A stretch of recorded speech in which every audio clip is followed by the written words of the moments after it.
Welcome to my blog.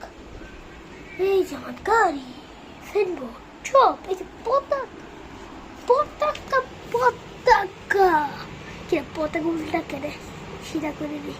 এই পতাকা একটু পড়ে গেল, তাই গেছি পতাকা মাথা উঠে ধরবা, ধরে একটু জুম দিয়ে দেখাও, তাহলে দেখা যাবে।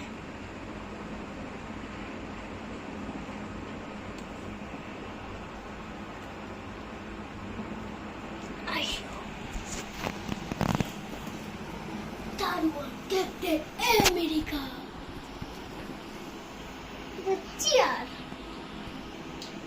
এই যে পুরো গাড়ি পার্ক করে, তারপরে এগুলো পার্ক, এই যে ভাঙ্গা গাড়ি, বুড়া গাড়ি, এই যে আরো ট্রাক, এই যে বড় ট্রাক, এর মধ্যে ট্রাক গাড়ি ঢুকে, এর মধ্যে গাড়ি ঢুকে, এই যে সাইনবোর্ড আর এই যে পতাকা।